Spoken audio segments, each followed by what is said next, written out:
everyone, I'm Calista and today I'm going to talk about life organization system or organization of life.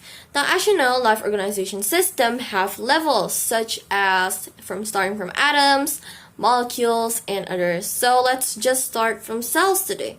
Cells are divided into two, plants and animal cells. Now those cells combine and became tissues.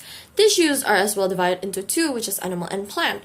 You may know plants like epidermis and meristematic, or like animals, epithelial and muscle tissues. Now, those tissues then combined and became organs. So, organs like skin, heart, lungs, kidney, intestines, and etc. Now, those organs then work together into groups like digestive system, respiratory, nervous, or urinary. Now, those organ systems pretty much create a whole organism. So either a plant, an animal, or a human like me right now. We are all organisms. Now, since we know that there is one level below cells, which is organelles, we're going to talk about the organelles inside of a plant cell. So I've prepared a module for you to understand, and let's go. This is the cell wall. So the cell walls of a plant are made by a substance named cellulose. Cellulose contains quite a lot of hydrogen, carbon, oxygen atoms. Cellulose aren't edible for humans but are for animals. The cell wall helps by giving strength and protection along with giving it shape. It contains lignin, pectin, glycoproteins, and hemicellulose as well. It is right outside of the cell membrane. Now here you can see that there is this layer, which is the cell membrane. Now, the cell membrane is a thin layer of proteins and fats. It helps regulating in and out of specific substances within the cell, such as nutrients and essential minerals in. Now, here the circle thing, this is the nucleus. Now, nucleus are only found in eukaryotic cells. It's to store DNA or information for cell growth, division, and metabolism. And then what is that inside another circle? Well, that is the nucleolus. Nucleolus is the inside of a nucleus. It helps manufacture cells protein to produce structures and ribosomes. Now the ribosomes then get thrown from the nuclear envelope so they can fully become ribosomes. Now here you can see some ribosomes around it.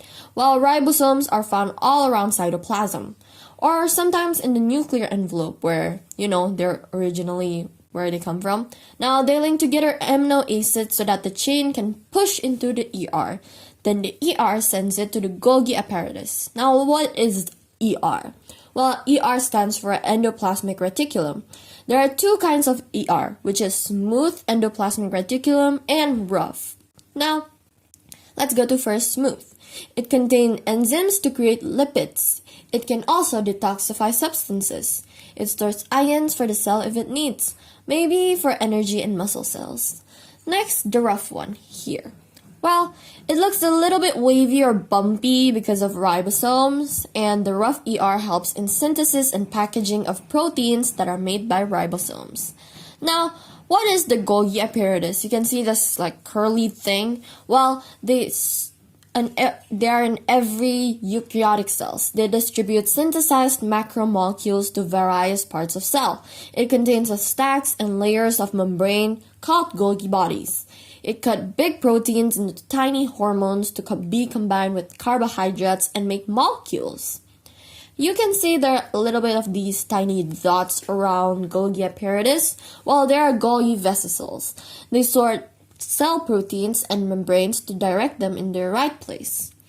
Okay, so you've heard probably cytoplasm before that I've mentioned. Well, cytoplasm has water, nutrients, and cytoskeleton. It holds and protects cell components. It helps other organelles grow, except for nucleus. Now, what is the cytoskeleton? Right here you can see this weird lines randomly. Well, they help cell maintain their shape. Well, it helps the division and movement of the cell as well. So it's kind of like a structure. Now, here you can see it's the biggest thing on the cell, and you're probably wondering, what is it? Well, it's the vacuole. It pretty much covers almost 30%. It's for water storage and to sustain pressure against the cell wall. Now, vacuole consists of cell sap, which is full of mixture between salts, enzymes, and etc.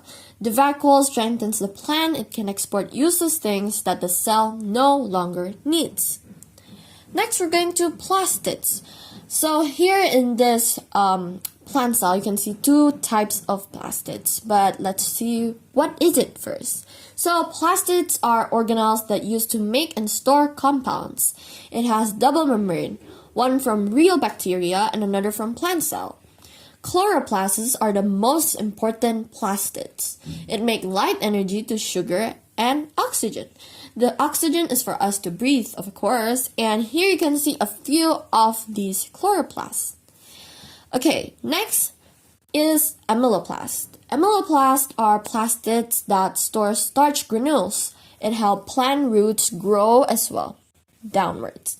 Though it is only found in starchy plants, so some may have, some may not. Next, let's go to lysosomes.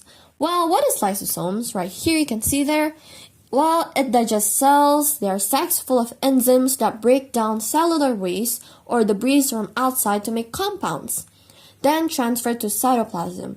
It holds DNA with substance called chromatin. Now, we go to these things. Well, these organelles. Well, you guys might know it as mitochondria, the powerhouse of the cell. Provide energy from carbohydrates and sugar molecules. Or you may know it as it's where respiration in the plant takes place. Last but not least, we have peroxisome. It has a role in oxidating specific biomolecules like fatty and amino acids. They're in the cytoplasm as a membrane-bound organelle. So, that's all for the organelles and parts of the plant cell, and I hope you understand that better.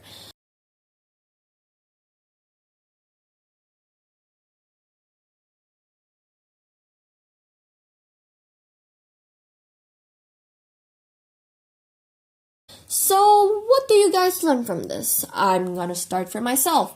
I learned how amazing and detailed our God is.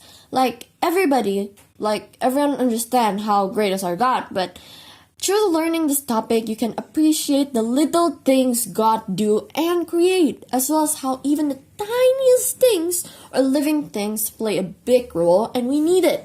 Because without it, we might not be able to live. Like without mitochondria, plants won't be able to live. Everything in our body is concluding the others. That's why I know we are all special. Some may be famous and is probably appreciated, while others are sometimes underrated. But each and every one of us is a part of God's big plan. And we all have a role in this world.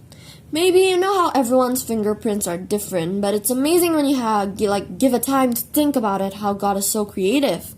That's why as His kids, we need to glorify Him and tell others about our one and only God. Now we shall take time to appreciate the remarkable creations He made. It may sound too much, but I think by taking time maybe to see nature won't be too bad at all. I know that we are all wonderfully made by God, and you shall too. Appreciate and treat yourself sometime. So, that's all for today. Thank you for listening. I hope you enjoyed this video and get more knowledge about life organization system and also organelles in a plant cell. I hope you enjoyed. God bless you. Bye-bye.